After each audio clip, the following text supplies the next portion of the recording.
વર્ણિવેશરમણીય દર્શનમ મંદહાસરુચિરાનનાંબુજમ પૂજિતમ સુરુ નરોત્તમૈર્મુદા ધર્મનંદનમહં વિચિંતયે. અસતોમા ષડ્ગમય તમસોમા જ્યોતિર્ગમય મૃત્યુર્મા અમૃતમ ગમય. ઓમ શાંતિ શાંતિ શાંતિ. અસ્મદ્ગુરુ સમારંભામ નાથયામૂન મધ્યમામ લક્ષ્મી વલ્લભ પર્યંતામ વંદે ગુરુ પરંપરા. આજની જ્ઞાન સભાની અંદર પધારનારા બધા જ ભગવદ્ ભક્તોને વેદાંતાચાર્ય, પુરાણ ઇતિહાસાચાર્ય, એમ.એ. ફિલોસોફી શાસ્ત્રી રાકેશભાઈના હિતપૂર્વક જય સ્વામિનારાયણ. ભક્તો, આજની આ જ્ઞાન સભાની અંદર આપણે બધા શ્રાવણ સુદ એકાદશીનો શાસ્ત્રીય નિર્ણય, ગણિત, પરાશરીય પદ્ધતિ, આ વિષય પર થોડી વાત શ્રવણ કરશું. તો બધા જ શ્રોતાગણો ધ્યાનપૂર્વક આ પ્રવચન શ્રવણ કરે અને એને આત્મસાત કરી રાખે. તો આ શ્રાવણ સુદ એકાદશીના દિવસે જે એકાદશી આવે છે એમાં કેટલાય વિદ્વાનો જુદો જુદો મત ધરાવે છે. કોઈ એવું કહે છે કે એકાદશી રવિવારના દિવસે કરવાની છે, કોઈ એવું કહે છે કે એકાદશી સોમવારના દિવસે કરવાની છે. પરંતુ આની અંદર સાચો નિર્ણય શું છે? તો એ સત્ય નિર્ણય જે છે એ નિર્ણય હું તમારી સન્મુખ અત્યારે ઉપસ્થિત કરું છું.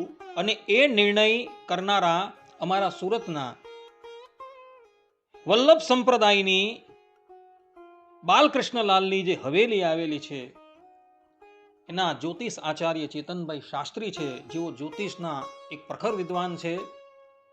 કુંડલી માણે પણ છે, કુંડલી બનાવે પણ છે અને સંપૂર્ણ પંચાંગ પણ એ તૈયાર કરે છે. અને એઓએ પરાશરીય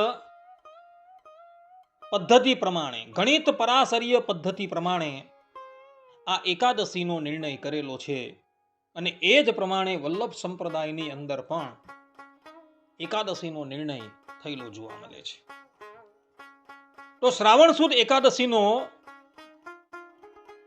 નિર્ણય પુષ્ટિ માર્ગીય પરંપરા પ્રમાણે, અર્થાત કે વલ્લભ સંપ્રદાયની પરંપરા પ્રમાણે જો 2 બારસ હોય તો પ્રથમ દ્વાદશીના દિવસે વ્રત કરવું એ સર્વમાન્ય વૈષ્ણવ નિર્ણય છે. ચાહે રામાનુજ હોય, નિમ્બાર્ક હોય, રામાનંદી હોય કે પછી માધવીય સંપ્રદાય હોય, બધા જ લોકો જ્યારે 2 દ્વાદશી આવે છે ત્યારે એકાદશીના દિવસે ઉપવાસ નથી કરતા, પરંતુ 2 દ્વાદશીમાંથી બારસના દિવસે ઉપવાસ કરે છે. અને આ જ નિર્ણય ભગવાન સ્વામિનારાયણે પણ માન્ય કરેલો છે.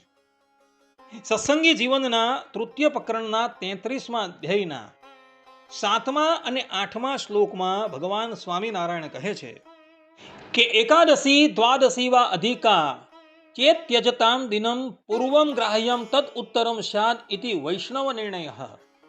એકાદશી યદા લુપ્તા પરતો દ્વાદશી ભવેત ઉપોષ્યા દ્વાદશી તત્ર યદ ઇચ્છેત પરમામ ગતિમ. અર્થાત કે બારસ અધિક હોય તો એકાદશીની તિથિ ભલે શુદ્ધ હોય છતાં 2 બારસને કારણે પહેલી બારસની તિથિએ વ્રત કરવું, આવો વૈષ્ણવોનો નિર્ણય છે. આ પ્રમાણે ભગવાન સ્વામિનારાયણે પણ અહીં એવું સ્પષ્ટ રૂપે કહેલું છે કે જે વૈષ્ણવ આચાર્યો માને છે તે જ અમને પણ માન્ય છે. એકાદશી પછી 2 દ્વાદશી હોય તો પહેલી દ્વાદશીએ એકાદશીનો ઉપવાસ કરવો જોઈએ. હવે આપણે ગુજરાતની વાત કરીએ તો ગુજરાતમાં અહીં સૂર્યોદય મંગળવારના દિવસે દિનાંક 25/8/2024 રોજ પ્રાતઃકાલે 6:21:23 થવાનું છે. અને સૂર્યોદય પહેલા 6:20 દ્વાદશી સમાપ્ત થાય છે. આથી મંગળવારે ત્રયોદશી સૂર્યોદયમાં પ્રાપ્ત થાય છે.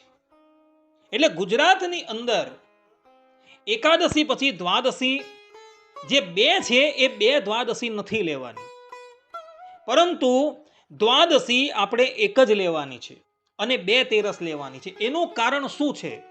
તો એનું કારણ એ છે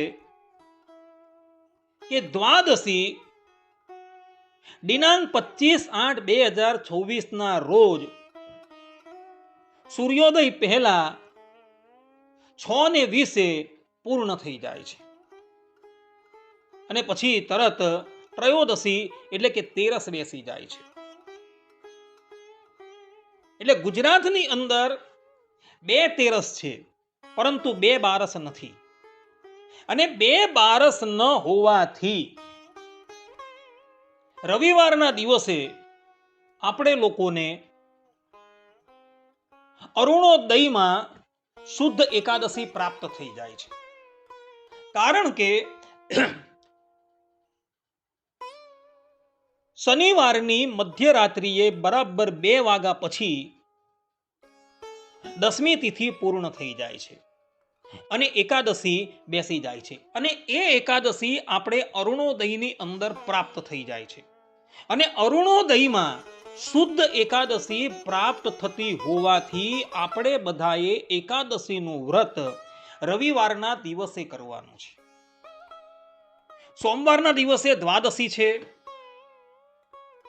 અને મંગળવારના દિવસે જ્યારે સૂર્યોદય થાય, સૂર્યોદય સવારે 6:21-23 થાય છે, અર્થાત કે 6:21 અને 23 સૂર્યોદય થાય છે. પરંતુ મંગળવારે સૂર્યોદય થાય એ પહેલા 6:20 દ્વાદશી સમાપ્ત થઈ જાય છે અને પછી ત્રયોદશી બેસે છે અને સૂર્યોદય વખતે ત્રયોદશી જોવા મળે છે. એટલે ગુજરાતની અંદર 2 બારસ નથી, પરંતુ ગુજરાતની અંદર 2 ત્રયોદશી એટલે કે તેરસ છે. અને એટલે માટે ભગવાન સ્વામિનારાયણના વચન તથા અન્ય વૈષ્ણવ આચાર્યોના વચન પ્રમાણે જો 2 દ્વાદશી હોય તો પહેલી દ્વાદશીએ એકાદશીનો ઉપવાસ કરવાનો છે. પરંતુ આ વખતે 2 દ્વાદશી ગુજરાતમાં મળતી જ નથી. ગુજરાતની અંદર 2 ત્રયોદશી મળે છે. એનું કારણ કે મંગળવારે સૂર્યોદય થાય એ પહેલા દ્વાદશી સમાપ્ત થઈ જાય છે અને સૂર્યોદય વખતે ત્રયોદશીની તિથિ પ્રાપ્ત થાય છે. એટલે મંગળવાર અને બુધવારના દિવસે ત્રયોદશી હોવાથી આપણે એકાદશીનું વ્રત સોમવારના દિવસે નથી કરવાનું, પરંતુ રવિવારના દિવસે કરવાનું છે. અને આ શાસ્ત્રીય વાત ગણિત પરાશરીય પદ્ધતિની અંદર જોવા મળે છે. એમાંથી આ પ્રમાણેનો નિર્ણય જે છે એ કરવામાં આવેલો છે. હવે વાત કરીએ એકાદશીના પારણાની. તો એકાદશી સોમવારના દિવસે મળસ્કે 4:18 પૂર્ણ થઈ જાય છે અને ત્યારબાદ દ્વાદશી બેસે છે. સત્સંગી જીવન તૃતીય પ્રકરણ 33મા અધ્યાયમાં ભગવાન સ્વામિનારાયણે પારણાનો નિર્ણય પણ કરેલો છે અને ત્યાં કહેલું છે કે દ્વાદશીના પ્રારંભના 6 કલાક એ હરિવાસર છે અને હરિવાસર હોવાથી એ હરિવાસરમાં કોઈએ પણ એકાદશીના પારણા કરવાના નથી.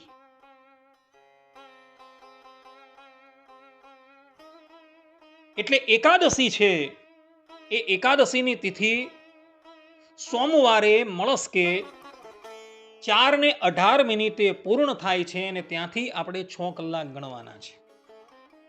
એટલે સોમવારના દિવસે બરાબર 10:18 પ્રાતઃકાળે સવારે 10:18 પછી એકાદશીના પારણા કરવાના છે. આ પ્રમાણેનો નિર્ણય અમારા વલ્લભ સંપ્રદાયના પરમ આદરણીય જ્યોતિષ આચાર્ય શ્રી ચેતનભાઈ શુક્લએ કરેલો જોવા મળે છે. આ બાબતની અંદર કોઈ પણ વ્યક્તિને જો સંશય હોય તો અમે એ વ્યક્તિની સાથે શાસ્ત્રીય ચર્ચા કરવા માટે તૈયાર છીએ.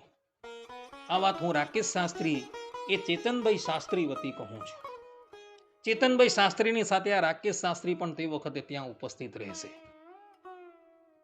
માટે ભક્તો, તમારા હિતને અર્થે એકાદશી છે એ તમે રવિવારના દિવસે જ કરજો. કારણ કે આ જ પ્રમાણેનો નિર્ણય દરેક વૈષ્ણવ આચાર્યોને માન્ય છે. વલ્લભ સંપ્રદાયમાં પણ એકાદશી જે છે એ રવિવારના દિવસે જ કરવાના છે, પરંતુ સોમવારના દિવસે કરવાના નથી. સોમવારના દિવસે એકાદશી ક્યાં કરવાની છે? તો જે જગ્યાએ 2 બારસ મળતી હોય ત્યાં જ સોમવારના દિવસે એકાદશી કરવાની છે. પરંતુ જ્યાં 2 બારસ મળતી નથી ત્યાં સોમવારના દિવસે એકાદશી નથી કરવાની, પરંતુ રવિવારના દિવસે એકાદશી કરવાની છે. અગાડી કહી ગયા પ્રમાણે મંગળવારે સવારે 6:20 બારસ પૂર્ણ થઈ જાય છે અને મંગળવારે સવારે 6:21 જ્યારે સૂર્યોદય થાય છે ત્યારે શુદ્ધ ત્રયોદશીની તિથિ પ્રાપ્ત થઈ જાય છે. માટે ભક્તો, તમે બધા રવિવારના દિવસે જ એકાદશી કરજો, એ જ શાસ્ત્રીય મત છે. આટલું કહીને હું મારા પ્રવચનને અહીં વિરામ આપું છું. સર્વે સંતુ નિરામયઃ, સર્વે સુખીનો ભવંતુ, સર્વે ભદ્રાણિ પશ્યન્તુ, મા કશ્ચિદ દુર્ભાગ ભવેત. અસ્તુ. જય સ્વામિનારાયણ.